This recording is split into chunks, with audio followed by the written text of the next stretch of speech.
So well, hello there again. Yeah, been quite a while since I actually did a video, but had a lot of stuff to do and I couldn't really record anything during that time.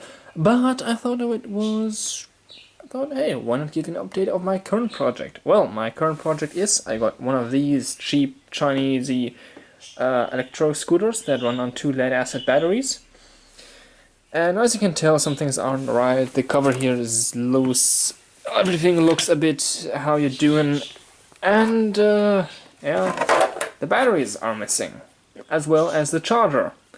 Well, I don't really care about that, but what I do care about is, does the motor and everything else work? And, tell you what, that works just fine. It's a 100 watt 24 volt motor. It is possible to install a bigger one, that should not be an issue actually. Now, the thing was that I was thinking I always wanted to have one of these, and but I really never liked the idea of them running on lead-acid batteries. Of course, it makes it cheap. The scooter costs $90 or 90 euros. It has a runtime for about, I don't know, it's ridiculous how short the runtime for this thing is. It's just like half an hour to an hour depending on the weight, and it's just a 7 amp hour battery.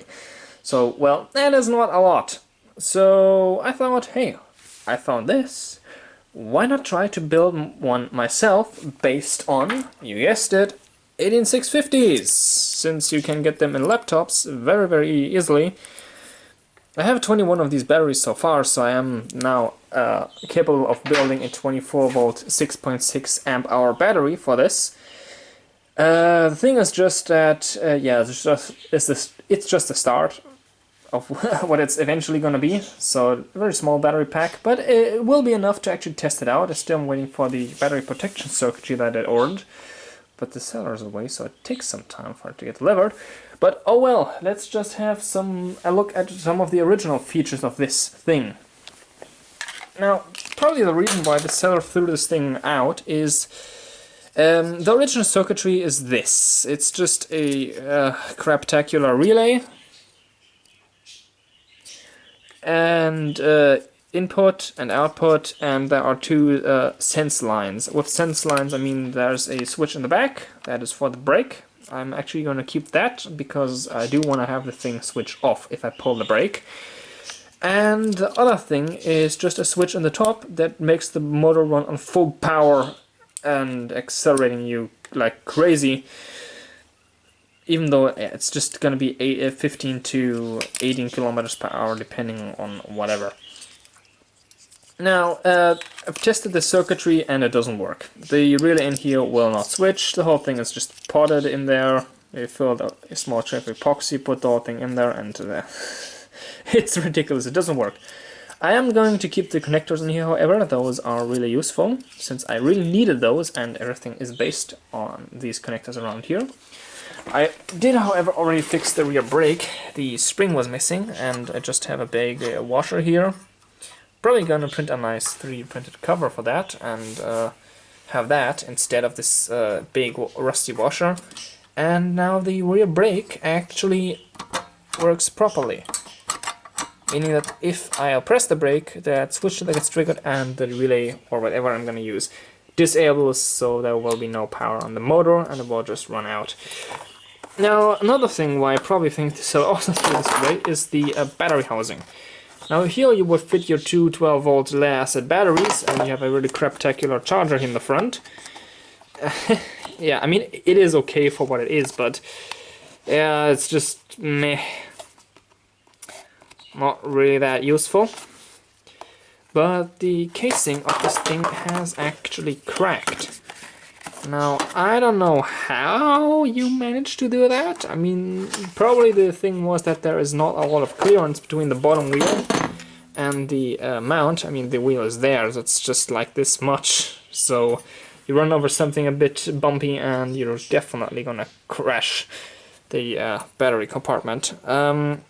Yeah, I have to bend that back into shape, since that is actually what it seems has happened here. And yeah, but other than that, I do have everything else that belongs to this scooter. So that is just pretty much perfect.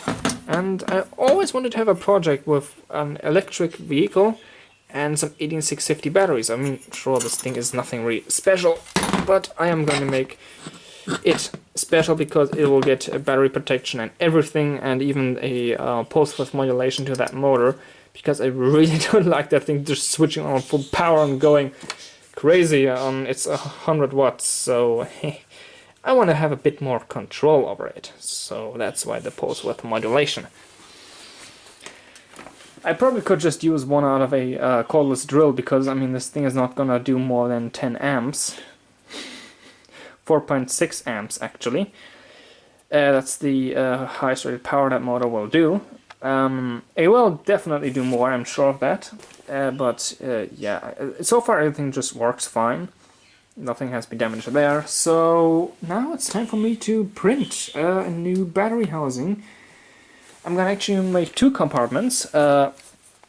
One is just to hold the 18650 batteries and maybe even the battery protection circuitry. I'm not too sure how big it is or where to fit it, so yeah, that is still a bit waiting.